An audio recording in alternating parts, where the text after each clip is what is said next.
Good morning students, Forbes के e learning platform पे मैं आपका स्वागत करता हूं और वोकैब के समाधान का आज छठा सेशन लेके हम आपके लिए आए हैं। इसके पहले 5 सेशन जो हमने अपलोड करा हुआ, आप उसका फायदा उठा रहे होंगे, मुझे यकीन है। तो स्टार्ट करते बच्चे। फर्स्ट जो यहाँ पे वर्ड है आपका फ्रेंडशिप। फ्रेंडशिप क्या होता है? बहुत इजी वर्ड है, नाउन के तौर पे यूज करके ग्रामेटिकल प्रोफाइलिंग की बात करें तो ये एक नाउन है और इसका जो ऑपोजिट, जो हम लोग यहाँ पे ऑपोजिट इस वर्ड का निकालेंगे तो फ्रेंडशिप का ऑपोजिट क्या होगा? एनमिटी, यानी कि दुश्मनी, दोस्ती, दुश्मनी। और यहाँ पे जो बाकी के वर्ड्स हैं उसको भी हम समझते हैं। जो एमिटी टर्म है, तो एमिटी तो आप जानते हो ना, एमिटी का मतलब क्या होता है? एमिटी का मतलब होता है फ्रेंडशिप, दोस्ती, गुड रिलेशनशिप। तो दैट्स एमिटी। तो एमिटी उसका क्या होगा? सिनोनिम। और ऑपोजिट वर्ड जो है that's enmity. Enmity and Amity, देखिएगा, याद रखिएगा, एनमिटी और एमिटी, एमिटी और एनमिटी ये ऑपोजिट वर्ड से। एमिटी मतलब फ्रेंडशिप और एनमिटी का मतलब होता है दुश्मनी, दोस्ती, दुश्मनी, दोस्ती, दुश्मनी। इसमें एक वर्ड है एरोगेंस। एरोगेंस का मतलब आप जानते होंगे, एक्सेसिव प्राइड को हम बोलते हैं arrogance. Excessive pride in something, किसी चीज में ज्यादा, बहुत ज्यादा प्राइड का होना, मतलब अनरीजनेबल प्राइड जो होता है, प्राइड किसी के अंदर, तो उसको हम, उस स्टेट को हम बोलते हैं एरोगेंस। सो नेक्स्ट स्लाइड जो है वो आपका नेक्स्ट वर्ड परटर्ब। परटर्ब का मतलब क्या होता है बच्चे? परटर्ब का मतलब होता है फ्लस्टर या कंफाउंड या परप्लेक्स। ये टर्म आपने सुना होगा, परप्लेक्स। और परप्लेक्स का मतलब क्या होता है? परप्लेक्स का मतलब होता है कंफ्यूज समवन। कंफ्यूज का मतलब होता है कि एक ऐसे स्टेट में किसी को रख देना कि वो आदमी डिसीजन नहीं ले पाता। सो कंफ्यूज कर दिया, परप्लेक्स कर दिया, परटर्ब कर दिया। और इसके लिए और सिनोनिम टर्म यहां पे यूज करा हुआ, that's fluster. So fluster, perturb, perplex, confuse, ये चार के चार वर्ड्स जो है, ये दोनों और ये दोनों, ये चारों के चार क्या है? सिनोनिम्स है। और ये कंफाउंड भी सिनोनिम है। तो confound, perturb, confuse, flustered, perplex, 1 2 3 4 5, ये 5 के 5 वर्ड्स एक है, सिनोनिम है। और इसका ऑपोजिट, चूंकि हम ऑपोजिट निकालेंगे तो ऑपोजिट वर्ड परटर्ब का क्या होगा? बोलिए, सूद करना। सो सूद करना मतलब रिलैक्स करना, ईज करना किसी को। सो सूद करना इसका ऑपोजिट वर्ड हुआ। कमेंट टर्म आप जानते हैं, कमेंट का मतलब होता है to praise someone. Commend is to praise. Next word की तरफ बढ़ेंगे बच्चे। नेक्स्ट वर्ड है आपका स्पार्स। स्पार्स का मतलब होता है स्कैंटी या मीगर। मीगर या स्कैंटी स्पार्स के लिए यूज करेंगे। सो मीगर या स्कैंटी, ये हो गया आपके लिए स्पार्स। स्पार्स का मतलब बहुत बहुत छोटा सा, बहुत थोड़ा सा है। इसका ऑपोजिट, जो कि ऑपोजिट यहां पे हम बात करेंगे तो ऑपोजिट क्या होगा? अबंडेंस। स्पार्स का मतलब होता है कमी, मीगर, तो इसका उल्टा एबंडेंट। तो आपको टिक करना है एबंडेंट को। स्कैंटी, मीगर, है ना, ये इसका सिनोनिम है। और एबंडेंट जो है इसका ऑपोजिट वर्ड है। स्पार्स रिसोर्सेस, स्पार्स तो एबंडेंट रिसोर्सेस। स्पार्स रिसोर्सेस बहुत छोटे से, बहुत थोड़ा सा रिसोर्सेस, और एबंडेंट रिसोर्सेस का मतलब बहुत ज्यादा रिसोर्सेस। सो मेरे ख्याल से आप समझ गए इस बात को। नेक्स्ट जो स्लाइड है, नेक्स्ट वर्ड डेक्सटेरिटी। और डेक्सटेरिटी का मतलब होता है एडेप्टनेस। एडेप्टनेस तो आप समझते होंगे ना, एडेप्टनेस, डेक्सटेरिटी। और स्किलफुलनेस भी यूज करेंगे आप, नाउन के तौर पे इसको हम समझते हैं। तो स्किलफुलनेस, दैट्स डेक्सटेरिटी। एड्रॉइटनेस, अगर ये टर्म आपने सुना होगा, एड्रॉइट, एड्रॉइटनेस भी होता है डेक्सटेरिटी के लिए। तो अब हमें यहां पे निकालना है इसका ऑपोजिट वर्ड। और ऑपोजिट वर्ड जो है इसका क्या बनेगा? जल्दी बोलो। देखिए, मास्टरी भी इसका सिनोनिम हो गया। तो मास्टरी, एड्रॉइटनेस, स्किलफुलनेस, एडेप्टनेस, ये सारे के सारे सिनोनिम्स हो गए। तो इसका एजिलिटी, एजिलिटी भी डेक्सटेरिटी के सिनोनिम के तौर पे, हालांकि थोड़ा सा फर्क है। एक्सपर्टनेस, एक्सपर्टीज के लिए हम डेक्सटेरिटी यूज करते हैं। एडेप्टनेस या स्किलफुलनेस या एड्रॉइटनेस एक्सपर्टीज के लिए हम यूज करते हैं। तो मास्टरी के लिए हो गया। लेकिन अब यहां पे जो टर्म एजिलिटी है उसको भी हम सिनोनिम के तौर पे यूज करेंगे। हालांकि एजिलिटी का मतलब होता है चंचलता। चंचलता मतलब आप समझते हैं ना, जो स्विफ्टनेस होता है। एजिलिटी का मतलब होता है स्विफ्टनेस। सो स्विफ्टनेस, थोड़ा सा फर्क है। तो ऑपोजिट वर्ड हम निकालेंगे बच्चे। तो ऑपोजिट वर्ड यहाँ पे डेक्सटेरिटी का क्या बनेगा? इग्नोरेंस। तो आपको सेकंड वाले को टिक करना है। नेक्स्ट वर्ड डिवाइड, बहुत इजी वर्ड है। डिवाइड के लिए सिनोनिम के तौर पे, डिवाइड के लिए आप क्या यूज करोगे? इसका सिनोनिम पहले मैं बताऊं, ब्रेक करना, दैट इज डिवाइड करना, स्प्लिट करना, अगेन डिवाइड करना। सो ब्रेक, स्प्लिट और डिवाइड, ये जो तीन टर्म है ये सिनोनिम हो गए। तो इसका ऑपोजिट क्या होगा? बहुत आसान है, पहला वाला। सो डिवाइड का ऑपोजिट इज यूनाइट करना। Easy terms. एक यहां पे टर्म है एनगल्फ, शायद आप इसका मीनिंग जानते होंगे। एनगल्फ का मतलब होता है स्वेलो।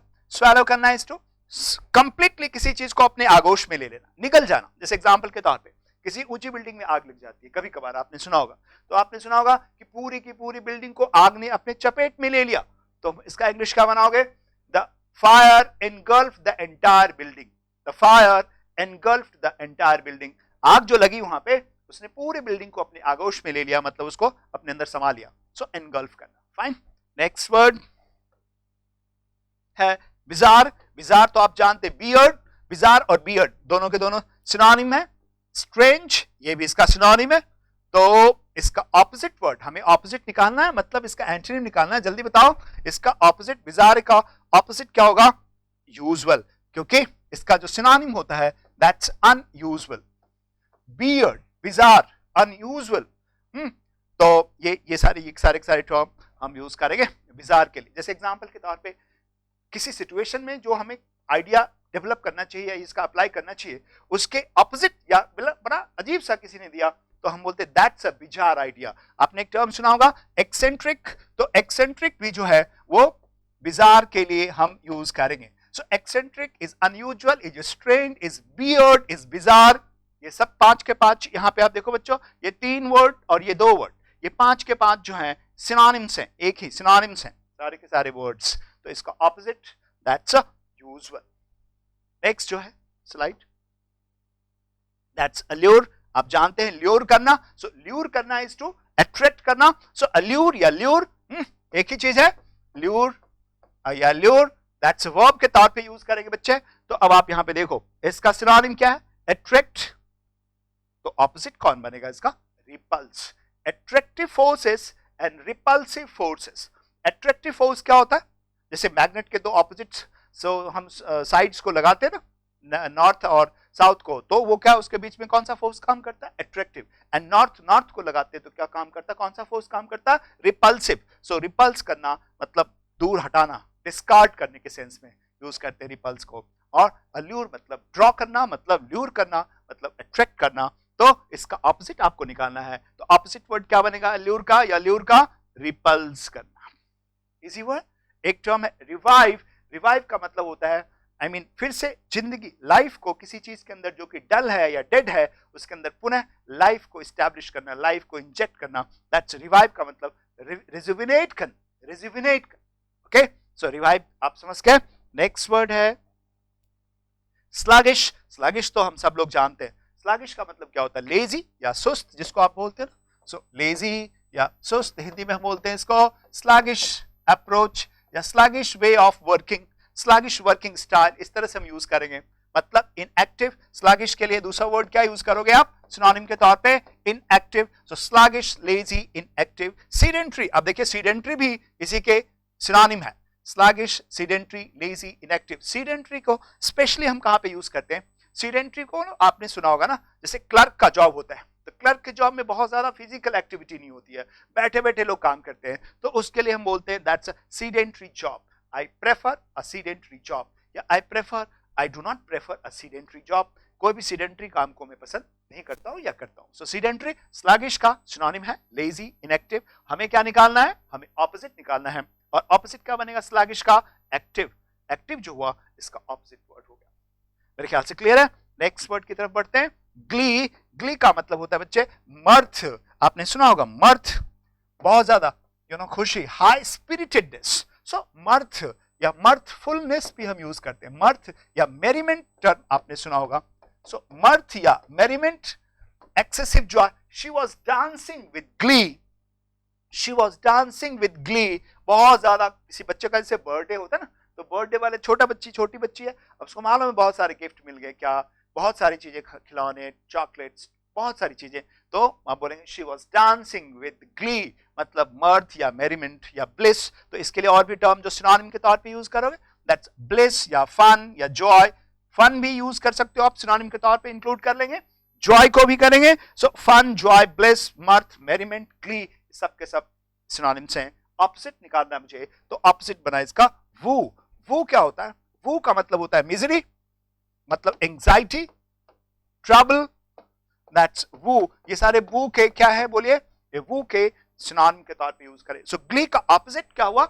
मिजरी या एंजाइटी या वू।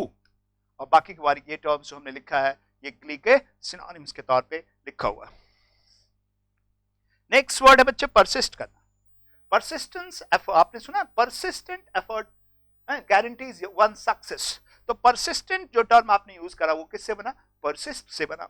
परसिस्ट का हिंदी अगर आप करोगे ना तो कंटिन्यू करना, व्याप्त होना, व्याप्त रहना, दैट्स परसिस्ट करना। आप बोलते हैं ये प्रॉब्लम आज भी परसिस्ट कर रहा है, हमने बहुत कोशिश करी कि इसको खत्म करें इस प्रॉब्लम को, बावजूद इसके ये प्रॉब्लम अभी भी परसिस्ट कर रहा है। सो परसिस्ट करना एज ए वर्ब, कंटिन्यू करना। सो रिमेन या कंटिन्यू ये इसके सिनोनिम हो।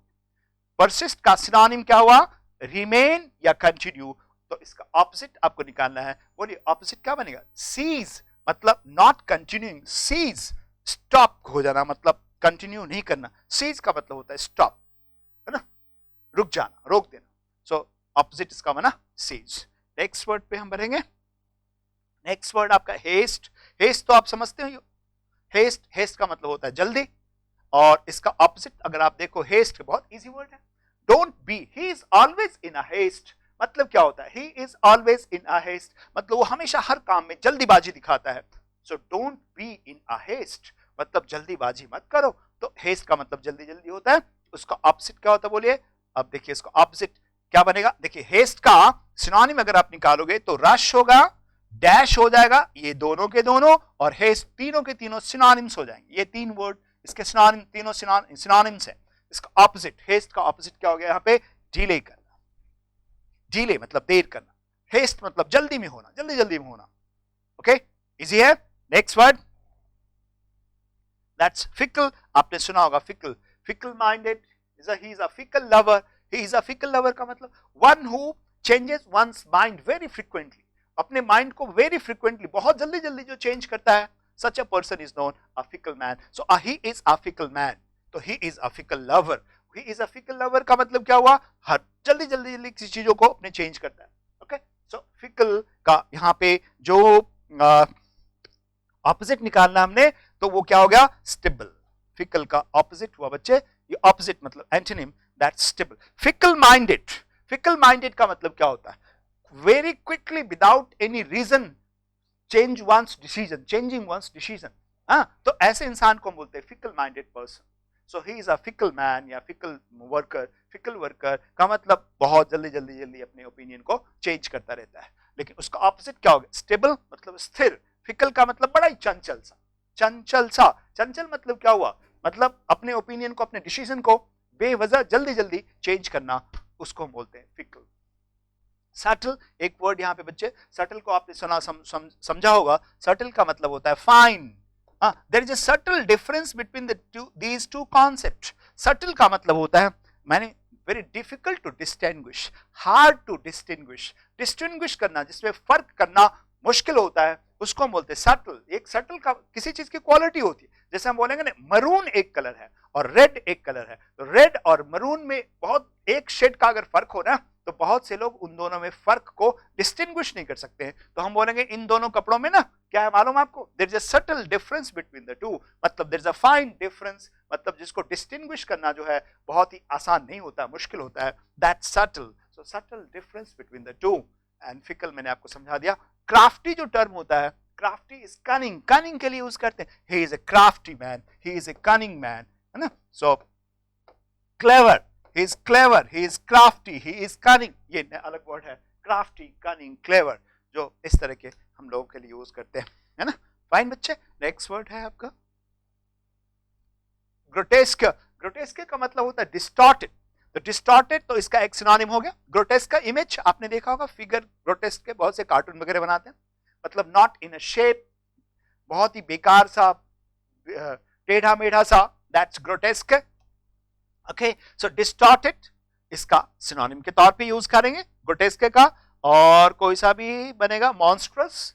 तो डिस्टॉर्टेड या मॉन्स्ट्रस, ये जो दो है बच्चे, दोनों के दोनों वर्ड डिस्टॉर्टेड और मॉन्स्ट्रस, ये दोनों के दोनों क्या हो गया, अगली। अगली, ये तीन के तीन वर्ड्स जो हो गए, ये ग्रोटेस्क के क्या हो गया, ये इसके सिनोनिम। जैसे आपने देखा, आप जब सीरियल्स देखते ना तो उसमें भगवान की इमेज बहुत सुंदर बनाई जाती है, भगवान बहुत सुंदर, और जो शैतान है, रावण है, या और जो राक्षस है, उनकी इमेज, उसका फिगर कैसा होता है, उसका चेहरा कैसा होता है, ग्रोटेस्क होता है, मतलब बड़ा टेढ़ा मेरा, डिस्टॉर्टेड, बड़ा अजीब सा, देख के ही डर लगता है। सो डिस्टॉर्टेड, अगली या मॉन्स्ट्रस। मॉन्स्ट्रस मतलब लाइक ए मॉन्स्टर, मॉन्स्टर मतलब शैतान, जो भी कहते हैं इबल। तो मॉन्स्ट्रस, अगली, डिस्टॉर्टेड, ग्रोटेस्क, ये सारे के सारे, ये चार वर्ड, एक ये तीन और ये चार, ये सारे के चार क्या है, सिनोनिम्स हैं। तो ऑपोजिट क्या हुआ, ग्रोटेस्क का ऑपोजिट होगा अट्रैक्टिव। अट्रैक्टिव इसका ऑपोजिट वर्ड हो गया। मेरे ख्याल से आप समझ गए ग्रोटेस्क। आप किसी सीरियल में याद करिए कोई रावण का या किसी राक्षस का जो इमेज है वो ग्रोटेस्क है, यानी फोटो आप अगर याद कर पा रहे तो। मॉन्स्ट्रस।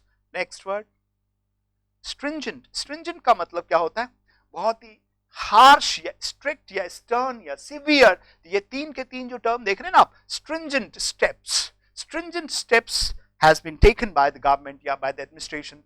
स्ट्रिंजेंट का मतलब होता है बहुत ही हार्श, है ना, तो सिवियर या हार्श या स्टर्न, तो स्ट्रिक्ट, स्टर्न या सिवियर, ये तीनों के तीनों स्ट्रिंजेंट के सिनोनिम हो गए। ये तीन वर्ड स्ट्रिक्ट, स्टर्न, सिवियर और स्ट्रिंजेंट, ये चार के चार क्या हो गए, सिनोनिम्स हो गए।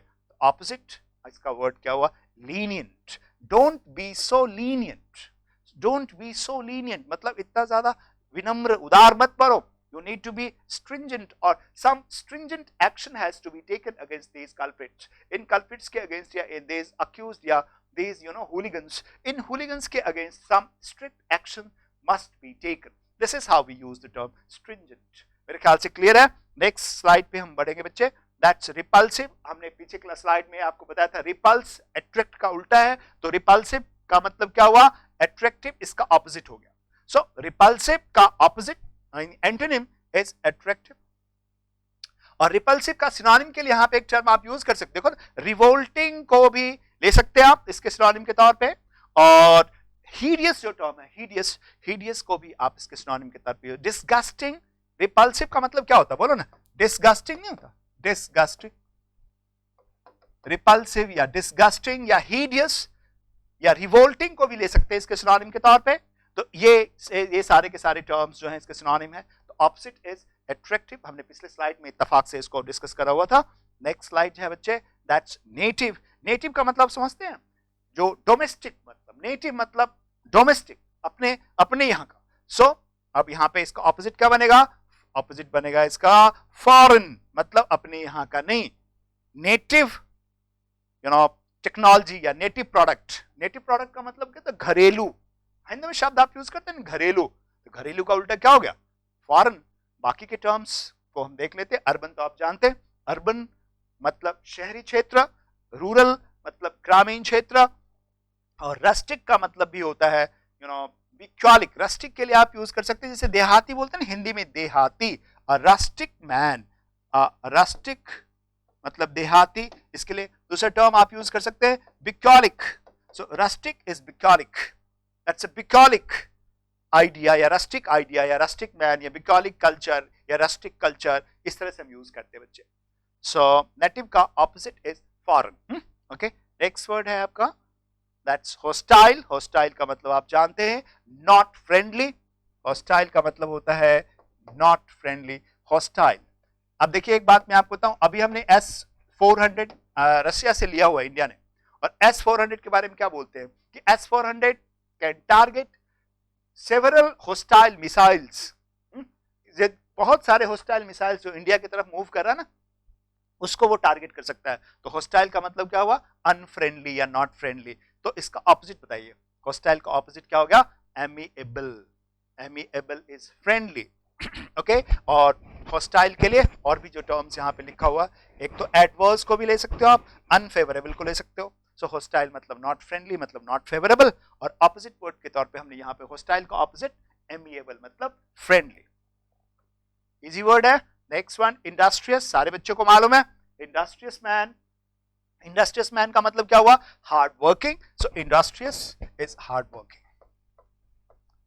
मतलब डिलीजेंट टर्म आपने सुना होगा, सो डिलीजेंट यहां पे लिखा हुआ, सो डिलीजेंट, हार्ड वर्किंग, इंडस्ट्रियस, ये सारे के सारे क्या हो गए? सिनोनिम्स हो गए। ओके, अब इसका ऑपोजिट बनाना, बताइए इसका ऑपोजिट कौन होगा? लेथार्जिक। ड्यूरेबल तो अलग मीनिंग है, कॉशियस का अलग मीनिंग है, सो इंडस्ट्रियस का ऑपोजिट हो गया लेथार्जिक, मतलब स्लैगिश, not working, not willing to work. So not willing to, unwilling to work, that's lethargic. मेरे ख्याल से क्लियर है। इंडस्ट्रियस का मतलब हार्ड वर्किंग, इंडस्ट्रियस का मतलब डिलीजेंट, और इसका opposite word is lethargic. Next word है बच्चे असिस्ट करना, आप सबको मालूम है, हेल्प करना, मदद करना किसी की, सो सपोर्ट करना।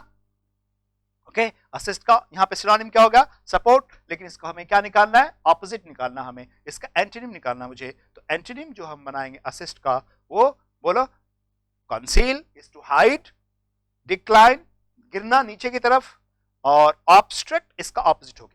मतलब सपोर्ट का उल्टा क्या हो गया? ऑब्स्ट्रक्ट। तो इसके लिए आपको टिक कौन सा करना है? ऑब्स्ट्रक्ट को, फोर्थ वन। सो असिस्ट का ऑपोजिट यहां पे ऑब्स्ट्रक्ट होता है, नॉट हेल्पिंग समवन। ऑब्स्ट्रक्ट करना, किसी चीज में बाधा उत्पन्न करना, और असिस्ट का मतलब किसी को किसी काम को करने में फैसिलिटेट करना। ओके, आप नेक्स्ट वर्ड की तरफ मूव करेंगे। नेक्स्ट वर्ड है मैलिस। मैलिस का मतलब होता है spite. Spite, malice is spite. Ill will आपने सुना? Ill will, ill will is malice. तो ऑपोजिट क्या होगा इसका? इसका ऑपोजिट हो गया गुड विल। इल मतलब बुरी भावना, दुर्भावना हिंदी में शब्द हमने सुना होगा। He is nursing some malice against me. He is nursing malice against me. उसके दिल में हमारे लिए क्या है? एक दुर्भावना है, गलत भावना है, ईर्ष्या या जलन के सेंस में यूज करते हैं आप। सो मैलिस के ऑपोजिट टर्म जो हो गया यहाँ पे हो, दैट्स गुडविल, और जो हिपोक्रेसी आप समझते हैं, ह्यूमिलिटी और ट्रुथ भी आप जानते हैं। तो आज के सेशन में बच्चे हम लोग यहाँ तक रखेंगे। आप जरूर इनको, हमारे जो हम वोकैब का समाधान हमने आपके लिए बनाया है, इसका पूरा पूरा लाभ उठाइए, और अगर वीडियो अच्छा लगे तो लाइक एंड शेयर जरूर करिए। Thank you very much.